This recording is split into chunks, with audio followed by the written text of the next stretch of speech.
Hello, and welcome back to Double Feature. This past week, I saw 2 movies in theaters, and since the cost of tickets is so high, I thought I should review them, because I can be entertained for far cheaper. Everything okay up there? Yeah, everything's fine.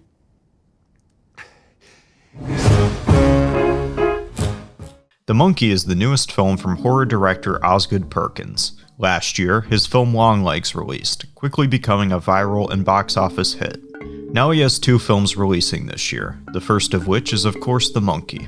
Coming in during somewhat of a renaissance for simian cinema, The Monkey is a horror comedy loosely based on the Stephen King short story of the same name. I'm not the biggest fan of King's works, and after reading the short story this film was based on, I'm thankful for some of the creative liberties taken by Perkins. The funniest of which being that in the short story, the monkey toy had symbols on its hands, and a producer believed that Disney had a trademark on this design due to the creepy monkey from Toy Story 3, so instead of symbols, this monkey hits a drum instead. The story largely revolves around the theme of the inevitability of death, and how parental traumas can be passed down like a curse throughout the generations, through a monkey that, in the words of the film, is like life. In interviews, Perkins has said that the horrific accidental deaths of his parents were an inspiration for the film, including the passing of his mother on American Airlines Flight 11, which crashed into one of the Twin Towers on 9/11. Juxtaposing these incredibly heavy themes is the comedic content of the film, which is mostly people dying in horrific accidents straight out of the Final Destination series. I thought the graphic content of this film could have been better executed with a higher intensity and frequency. This film still had some incredibly unsettling intense scenes. Despite really liking Longlegs, I felt that some of the more supernatural elements of the plot undercut the mystery of the story. Here, I was fully on board with the magical murder monkey, and found its supernatural properties fascinating. This film also had some incredible performances, despite the sometimes awkward dialogue. Theo James is pulling double duty, playing a pair of twins trying to contain the cursed monkey from their childhood. While his character Hal is somewhat of a straight man, his twin Bill is more eccentric, and where most of the comedy in the latter half of the film comes from. Speaking of the twins, the child actor who played both of them in the past was great. I was shocked to learn that one actor played both of the twins due to how much range he had. There are also quite a few cameo bit characters throughout the film to help round out the comedy. My favorite of which is Perkins' cameo as Uncle Chip, who has probably the funniest line in the film.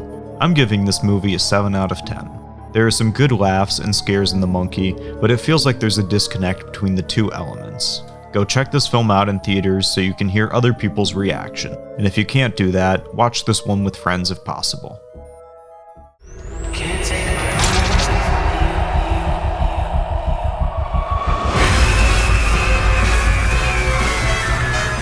Hard Eyes is a holiday slasher and romantic comedy hybrid, where a mass killer is targeting couples on Valentine's Day. This film feels like a higher quality direct-to-streaming horror movie. It has that hyper-polished look common in modern slashers and stock hacky comedy dialogue.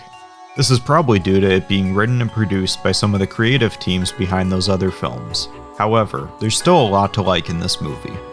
I do think that the chemistry between the 2 leads does make some of the more trite writing work. Olivia Holt, who I'm just learning previously played Dagger in a Cloak and Dagger TV show, worked well as a rom-com audience surrogate and horror heroine. Her eventual partner, played by Mason Gooding of the modern Scream films, plays off her well, and there felt like there was a genuine chemistry between the 2. Between the horror scenes, this film is a full romantic comedy that hits all the typical beats. There's the coffee shop meet cute, the protagonist realizing the guy she embarrassed herself in front of is her new coworker, and faking a relationship to make an ex jealous. It's got it all.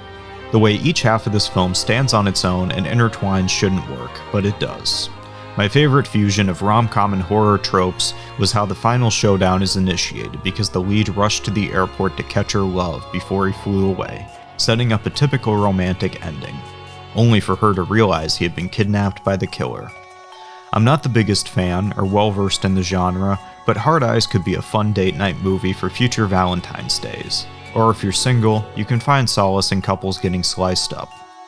That being said though, the plot is incredibly thin, and the third act evolved into typical Scream-style nonsense, with admittedly good special effects. Probably my favorite aspect of the film was Josh Rubin's direction. There were some beautifully composed shots, and the clever blocking of set pieces created good visual suspense. Rubin apparently has been campaigning to direct a legacy sequel for the Sam Raimi classic Darkman. He's even credited on a Blu-ray commentary track for the film as a Darkman superfan. The dude clearly loves the movie, and honestly, I think he's a good fit for remaking the film. If you want to hear my thoughts on Darkman, check out the massive Sam Raimi retrospective video I just released. I'm giving this film a 6 out of 10.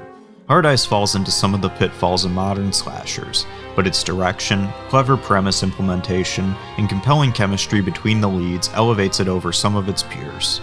I'm going to give this one a second watch when it's eventually on demand. Thanks for watching, I'll see you in the next one.